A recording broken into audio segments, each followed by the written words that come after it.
You're listening to The World at 8 with Lynn Mozart. The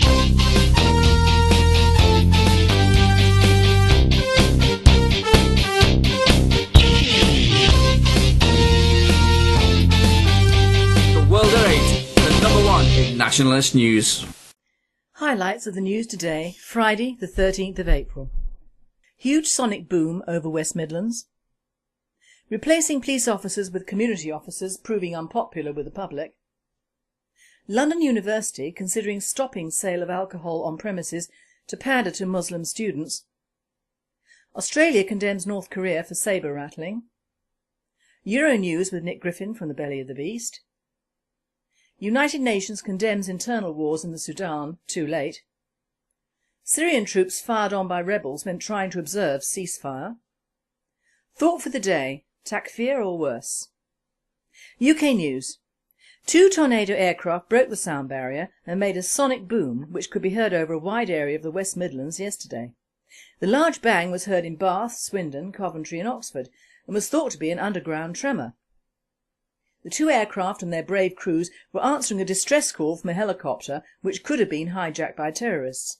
It turned out that the civilian chopper was emitting the wrong frequency and the incident was a false alarm. Yet the Tornado crews showed true heroism answering the call. The sonic boom was reported in some left-wing papers to have upset people and shaken their houses. Police are being frowned upon in the latest report of taking the traditional bobby from the street and replacing them with the cardboard cutout community officers.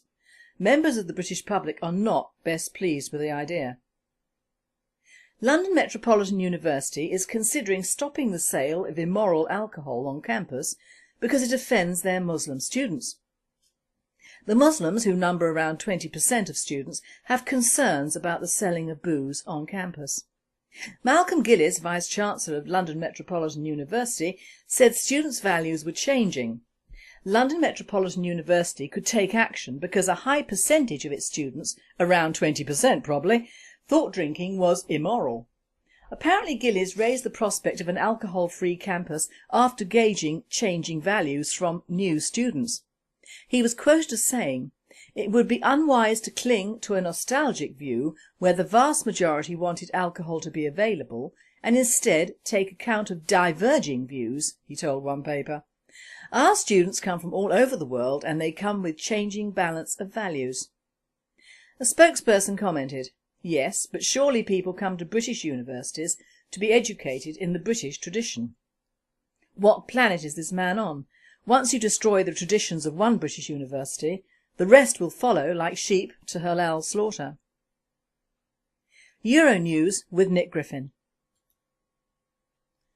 This week's dispatch from the belly of the beast comes from Brussels, although Nick Griffin sent it once back in Britain and on the road between the meetings in Tyneside, Scotland and Northern Ireland. Although in Brussels, Nick tells us, the bulk of my work this time was catching up with post and emails and on the phone on constituency business. I had a long discussion with a family rights campaigner on efforts to publicise the scandal of state child kidnap. The shocking treatment of loving families who have had their babies snatched by council social services is an issue that Christopher Booker has highlighted in the Daily Telegraph, but with that honourable exception, the media have ignored the injustice and heartache caused by this all too common problem. I first got in touch with one of the groups fighting this scandal in an effort to help constituents whose baby son was snatched 3 years ago by the SS, as they call them in Scotland. Despite clear evidence that the wrong decision was made at the first place and that his current care arrangements are way inferior to those which would be provided by his real parents, the authorities are doing all they can to deny them even access to their little boy.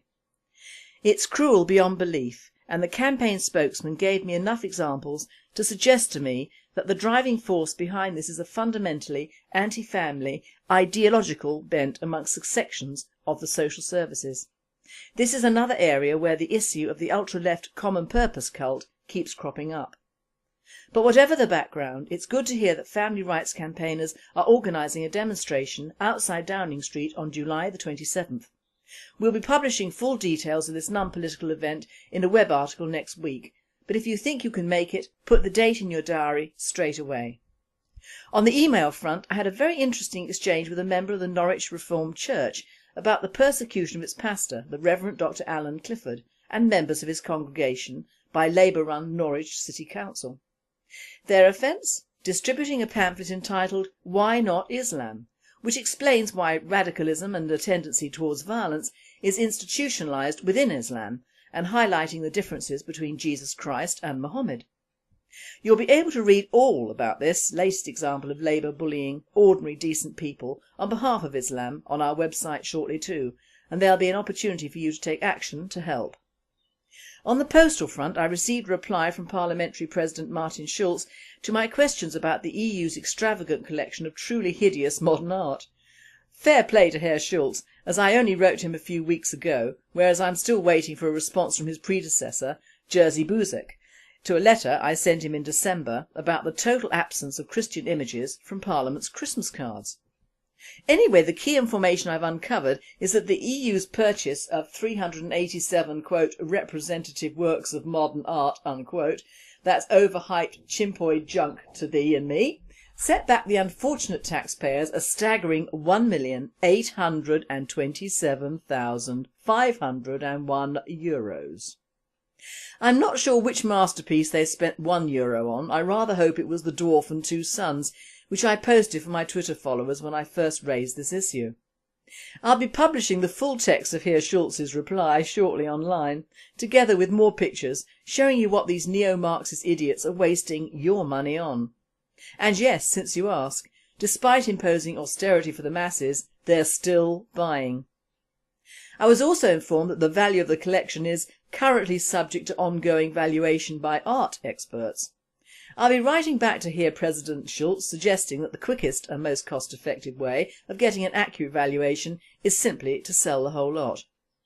The empty spaces on the walls could perhaps be filled by stretched canvas reproductions of classic, genuine works of art chosen online by ordinary voters to represent the best of our own traditional national cultures. Even cheaper, and perhaps more constructive, would be to put up large blank posters, one for each MEP, on which they would be compelled to write, in their native languages of course, the words "I must not waste taxpayers' money" 100 times. World news. Australia has come out and condemned the communist North Koreans for carrying out a missile test which could have a destabilising effect on the region. North Korea launched its rockets after tensions in the region by South Korea and Japan. The good news is that when the rocket took off, soon after the launch the rocket fell apart and splintered. The satellite that was to be launched disintegrated and fell into the sea. There is a God. The United Nations has demanded that the ongoing fighting between North Sudan and South Sudan must end. The UN Council explained that the continued fighting could lead to a full-scale conflict again. The conflict has seen many people killed in the past and also accounts for much of the famine in those regions, and an escalation would be a disaster, one spokesperson has stated. Syrian troops are engaged in more fighting against rebels near the border with Turkey. The ongoing conflict is said to continue in the area. The UN has asked for a ceasefire, but the Syrian government explained that when they try to carry it out, the rebels attack them again. Thought for the day: takfir or worse? Well folks, here I am again. Please believe me when I say that if we did not have the Islamic problem growing ever larger within our shores, I would be happy as a pig in shit. There'd be no need for me to bring up these parasites most weeks, and you and I could dwell on the more pleasant aspects of being British. But here we are again, some of the headlines reading as London's university to stop sale of booze, an Islamic extremist declares Britain's first Sharia law zone in London, and welcome to the Halal Inn, Britain's first alcohol-free Islamic pub, happily named after a particularly nasty form of ritual slaughter. Have you ever heard of the word takfir? To summarise that phrase, it means that a Muslim can adopt the way of the unbeliever to become integrated into a society or be seen to be one of us, and then revert to his original status when he has achieved his objective, which is to convert and change an object, place or people to the way of Islam. There follows a short passage which is amongst a veritable pile of verses on this. If I have missed anything out, I'm not apologising. I shouldn't have to read it at all in my country. Kufir is, I believe, the spoken word kafir, us and other non-believers and our state of grace or lack of it as far as Muhammad goes. and such as open their breasts to disbelief. Surah Al-Nahl 16:106. So what has to be the case is that the heart embraces kufr and is at peace with it, and the soul is satisfied with it. So the appearance of wicked beliefs only is not to be taken into account here, especially if one is ignorant of the fact that they are contrary to Islam. Likewise, account will not be taken of the appearance of an action of kufr for the one who did not intend to leave Islam by it and enter into kufr, and likewise account will not be taken of a word spoken by a Muslim which is a saying of kufr when he does not believe what it means. So my friends, seeing is not believing. The Muslim edict over here is adopt, adapt and improve or not. Where do I start? First with the university. Although I do not like drink-sodden students, the best place to have them is on campus and not off campus. What right do a so-called handful of Muslim students have to dictate? If they do not want to drink, fair enough, go and study, get the degree you want and get out of the country. Of course that is not what they want. These so-called students want to change our universities to their ideal. It is as simple as that. Change is the only diktat in their world. Rather like Obama, but change for what? Considering that 1 in 4 of the students from Pakistan are bogus, that really would explain it all. As the British National Party have predicted, the change will start with something simple like booze. Now no one likes to see drunken, out of control young girls or youths, but most of us like a wee dram from time to time. So they are attacking our moral and ethical Achilles heel. The Brits have always drunk, as have the Scots, Irish and Welsh. The answer is simple. Stop all-day opening hours for pubs, take cheap booze away from the corner shops, mainly Asian run, and the supermarkets, mainly Jewish owned, and open up old-fashioned off licences again. Certain hours to buy and consume. Let universities and pubs have their booze and their smoking rooms back, so we have a choice of how to kill ourselves. Take this out of the hands of the Muslim dictators now. Now Sharia zones being forced on Waltham Forest by a convert? Lovely. Would the Arabs like it if we not only colonised their countries, but set up entire regions for Christians, masses of churches, pork butcher shops and pubs? No, it is not their culture. Well, like it or not, it has become a British tradition. As a throng of Muslim families crowded around him, Abu Izzadeen spoke in a quiet voice of his plans for the future of Britain. The tall, bearded ginger minger, recently freed from prison after serving a term for funding terrorism, tells in chilling detail how he wants to impose Islam's strict Sharia law on this country. He is determined to stop Western decadence. Why? He is living and was born in the West. Go east, young man, go east, and take your tacky yellow stickers with you. Are our Christians, Jews and non-Muslims going to find themselves second-class citizens of their own country? Remember the German Jews had been in their country for over 800 years and found themselves wearing yellow badges. Is this the thin end of a forthcoming wedge? Now the Halal Inn, words fail me. 2 rather odd-looking Muslim guys with soft drinks in their hands saying cheers. Oh, please. The Halal Inn is open for non-alcoholic business only, of course. It used to be an old English public house. The Halal Inn's owner, Aziza Rahman, and his business partner Muzahid Khan have opened the country's first Islamic pub last December in Oldham. Fruit juice, coffee and tea and Asian snacks are available, and Islamic music is played over the loudspeakers. My idea of hell on earth. The owners feel that whilst English pubs are being forced to close every day, they should be taken over by Asians for this sort of get-together, which of course excludes women. Mr. Khan was quoted as saying that Muslims are a major consumer group now and should be considered. Well, this is because, Mr. Khan, you do not integrate. You very rarely see a Muslim at a theatre, films, restaurants, art galleries, museums and more. They do not put their money into our country at all. The man and woman in the street is still inclined to think we are dealing with the Arabian Nights here. Probably due to the fact that extremely oil-rich Arabs have been coming over here since the 1960s, drinking like fishes and having sex with everything that moves and paying very generously for it. We think that is how they live. They don't. This is why they've been coming over here to do it. In their own countries they are models of Islamic goodness. Stop buying up Britain so you can have it as you want it. Stop buying up Britain so you can duplicate conditions that you left. Stop buying up Britain so you and everyone else has to worship your God. Stop buying up Britain to accommodate your future generations. You are not diverse or religiously multi-faith. Why should we be?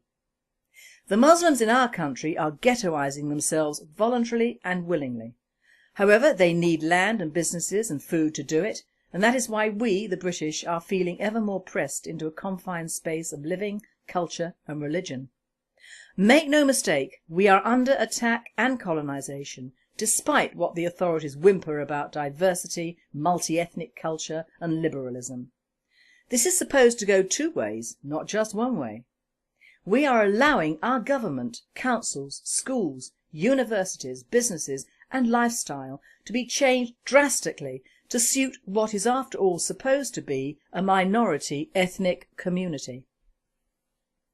People forget, and we forget, we are an island people, only just aligned to our so-called European brothers, but we are like the Japanese, an island race, and who is to say our so-called culture is wrong? Surely not the very people who pour into this country day after day, month after month and year after year.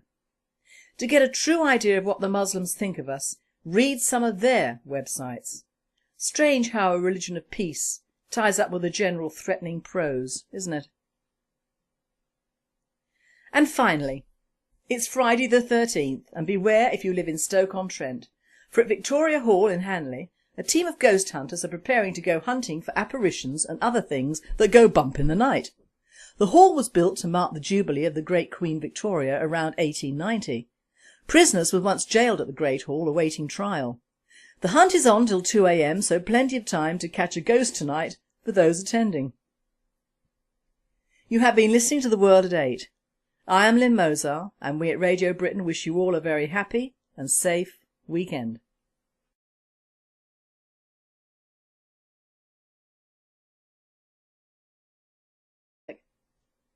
London University considering stopping sale of alcohol on premises to pander to Muslim students. Australia condemns North Korea for sabre rattling. Euronews with Nick Griffin from the belly of the beast. United Nations condemns internal wars in the Sudan, too late. Syrian troops fired on by rebels when trying to observe ceasefire. Thought for the day, takfir or worse. UK News. 2 tornado aircrafts about the selling of booze on campus. Malcolm Gillies, Vice-Chancellor of London Metropolitan University, said students' values were changing. London Metropolitan University could take action because a high percentage of its students, around 20% probably, thought drinking was immoral. Apparently Gillies raised the prospect of an alcohol-free campus after gauging changing values from new students. He was quoted as saying, "It would be unwise to cling to a nostalgic view where the vast..." You're listening to The World at 8 with Lynn Mozart.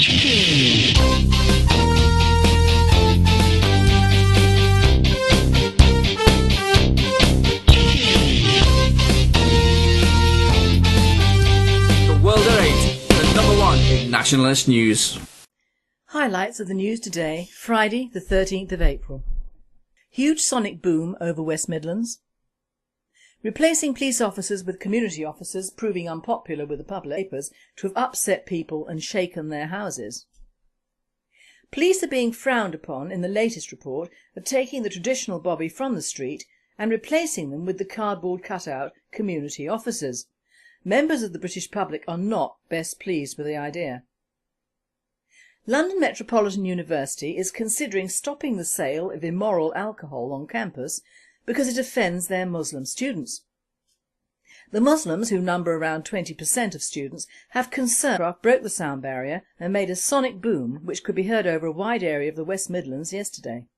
The large bang was heard in Bath, Swindon, Coventry and Oxford and was thought to be an underground tremor.